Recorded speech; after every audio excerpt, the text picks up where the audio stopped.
ചോറിൻ്റെ കൂടെ കഴിക്കാൻ നല്ല ടേസ്റ്റി ആയിട്ടുള്ള ഒരു ചമ്മന്തിയുടെ റെസിപ്പിയുമായിട്ടാണ് ഇന്ന് ഞാൻ വന്നിരിക്കുന്നത്. വെറും 5 മിനിറ്റിൽ തയ്യാറാക്കിയെടുക്കാൻ വേണ്ടി പറ്റുന്ന ഈ ഒരു ചമ്മന്തി ഉണ്ടാക്കാനായിട്ട് തേങ്ങയുടെ ഒന്നും ആവശ്യമില്ല. അപ്പോൾ ഈ ഒരു ചമ്മന്തി എങ്ങനെയാണ് ഉണ്ടാക്കുന്നത് നമുക്കൊന്ന് നോക്കിയിട്ട് വരാം. ഈ ഒരു ചമ്മന്തിയുടെ മെയിൻ ഇൻഗ്രീഡിയൻറ്റ് പച്ചമുളകാണ്. ഞാനിവിടെ ഏകദേശം 50 ഗ്രാമോളം പച്ചമുളക് എടുത്തിട്ടുണ്ട്.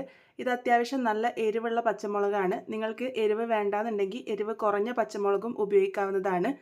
അപ്പോൾ ഈ ഒരു പച്ചമുളക് നിങ്ങൾക്ക് മുഴുവനായിട്ടോ അല്ലാന്നുണ്ടെങ്കിൽ കട്ട് ചെയ്തിട്ടോ ഉപയോഗിക്കാവുന്നതാണ്. ഞാനൊരു പാൻ വെച്ചിട്ടുണ്ട്. അതിലേക്ക് 1 ടേബിൾ സ്പൂണോളം വെളിച്ചെണ്ണ ഒഴിച്ചു കൊടുത്തിട്ടുണ്ട്. വെളിച്ചെണ്ണയ്ക്ക് പകരം നിങ്ങൾക്ക് നല്ലെണ്ണ വേണമെങ്കിലും ഉപയോഗിക്കാവുന്നതാണ്. ഇതിലേക്ക് ഒരു 1/2 ടീസ്പൂൺ അളവിൽ നല്ല ജീരകം ചേർത്ത് കൊടുക്കാം. ജീരകം ഒന്ന് പൊട്ടി വരുമ്പോൾ അതിലേക്ക് നമ്മൾ നേരത്തെ കഴുകി മാറ്റി വെച്ചിരിക്കുന്ന പച്ചമുളകാണ് ഇട്ട് കൊടുക്കുന്നത്. പച്ചമുളക് നന്നായിട്ട് കഴുകിയിട്ട് അതിലെ വെള്ളമൊക്കെ മാറ്റിയിട്ടാണ് ഞാനിവിടെ ഇട്ട് കൊടുത്തിരിക്കുന്നത്. നിങ്ങൾക്കിതുപോലെ മുഴുവനായിട്ട് ഇട്ട് കൊടുക്കാം, അല്ലാന്നുണ്ടെങ്കിൽ കട്ട് ചെയ്തിട്ട് വേണമെങ്കിലും ഇട്ട് കൊടുക്കാവുന്നതാണ്. മുഴുവനായിട്ട് ഇട്ട് കൊടുക്കുമ്പോൾ ശ്രദ്ധിക്കാനുള്ളത്, നമ്മൾ എണ്ണയിൽ ഇതുപോലെ ഒന്ന് വഴറ്റുമ്പോൾ ചിലപ്പോൾ പൊട്ടാനുള്ള സാധ്യതയുണ്ട്. അപ്പോൾ അത് ഒന്ന് ശ്രദ്ധിക്കണം. അപ്പോൾ ഇത് നന്നായിട്ട് തന്നെ ഒന്ന് മൂപ്പിച്ചെടുക്കണം. ആ ഒരു എണ്ണയിൽ ഇതിൻ്റെ കളറൊക്കെ ഒരല്പം മാറി നന്നായിട്ട് തന്നെ മൂത്ത് വരണം. ആ ഒരു സമയം വരെയാണ് ഇത് മൂപ്പിച്ചെടുക്കേണ്ടത്. തേങ്ങയൊന്നും ചേർക്കാതെ വളരെ സിമ്പിളായിട്ട് തയ്യാറാക്കിയെടുക്കാൻ വേണ്ടി പറ്റുന്ന ഒരു ചമ്മന്തിയുടെ റെസിപ്പിയാണിത്.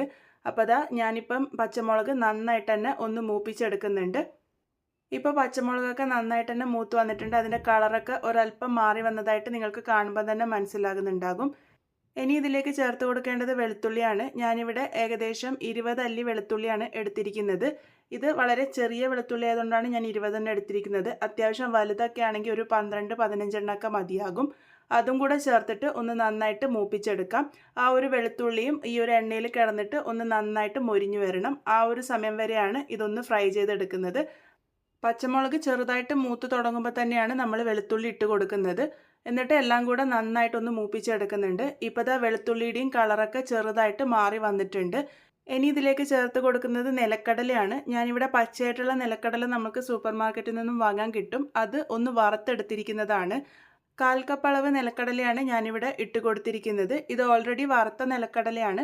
അത് ആ ഒരു എണ്ണയിൽ ഒന്ന് ചെറുതായിട്ട് മൂപ്പിച്ചെടുക്കുന്നത് മാത്രമേ ഉള്ളൂ. അപ്പോൾ ഒരുപാട് നേരം ഫ്രൈ ചെയ്യേണ്ട ആവശ്യമില്ല. ഏറ്റവും അവസാനമായിട്ട് നിലക്കടല ചേർത്ത് കൊടുത്താൽ മതി. നിലക്കടല കൂടെ വരുമ്പോഴാണ് ഈ ഒരു ചമ്മന്തിയുടെ ടേസ്റ്റ് ഒന്നും കൂടെ കൂടുന്നത്. എല്ലാം കൂടെ ഞാനിവിടെ ഒന്ന് നന്നായിട്ട് തന്നെ മൂപ്പിച്ചെടുത്തിട്ടുണ്ട്.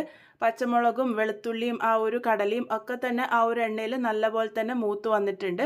ഈ ഒരു സമയം വരെയാണ് ഇതൊന്ന് ഫ്രൈ ചെയ്തെടുക്കേണ്ടത്. ഇത് ഈ ഒരു രീതിക്ക് നിങ്ങൾക്ക് ഫ്രൈ ചെയ്തെടുക്കാം, അല്ലാന്നുണ്ടെങ്കിൽ കനലിൽ ചുട്ടിട്ട് വേണമെങ്കിലും എടുക്കാവുന്നതാണ്. ഇതിൻ്റെ ചൂടൊക്കെ നല്ലപോലെ മാറി വന്നതിന് ശേഷം ഞാനിവിടെ മിക്സറിൻ്റെ ചെറിയ ജാറിലേക്ക് ഇതിട്ട് കൊടുത്തിട്ടുണ്ട്. ആ ഒരു എണ്ണയും കൂട്ടിയിട്ടാണ് ഇട്ട് കൊടുത്തിരിക്കുന്നത്. മുഴുവനായിട്ടും തന്നെ നമുക്ക് ഇട്ട് കൊടുക്കാം. ഇനി ഇതിലേക്ക് പാകത്തിന് ഉപ്പാണ് ഇട്ട് കൊടുക്കേണ്ടത്. ഞാനിവിടെ ഏകദേശം 1 ടീസ്പൂണോളം ഉപ്പിട്ട് കൊടുത്തിട്ടുണ്ട്. ഉപ്പ് ഒരല്പം മുന്നിട്ട് നിൽക്കുന്നതാണ് നല്ലത്. അപ്പോൾ ഉപ്പും കൂടെ ചേർത്ത് കൊടുത്തതിന് ശേഷം ഇത് തരിതരിപ്പായിട്ട് വേണം അരച്ചെടുക്കാൻ വേണ്ടിയിട്ട്. ഒരുപാട് അങ്ങനെ ഫൈനായിട്ട് അരച്ചെടുക്കരുത്. ഇതുപോലെ അരച്ചെടുത്ത് വന്നതിന് ശേഷം ഒരു ചെറിയ കഷ്ണം ചെറുനാരങ്ങ പിഴിഞ്ഞിട്ടും കൂടെ ചേർത്ത് കൊടുക്കുന്നുണ്ട്. ഏകദേശം 1/2 ടീസ്പൂണോളം കാണും. ഇതുപോലെ തരിതരിപ്പായിട്ട് വേണം അരച്ചെടുക്കാൻ വേണ്ടിയിട്ട്.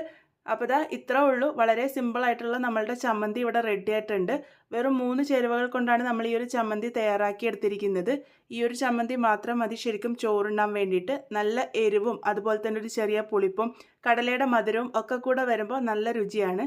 എല്ലാവരും ട്രൈ ചെയ്ത് നോക്കൂ. ട്രൈ ചെയ്തതിന് ശേഷം ഫീഡ്ബാക്സ് ഒക്കെ പറയാൻ വേണ്ടി മറക്കരുത്. വീണ്ടും ഒരു നല്ല റെസിപ്പിയുമായി വളരെ പെട്ടെന്ന് തന്നെ കാണാം.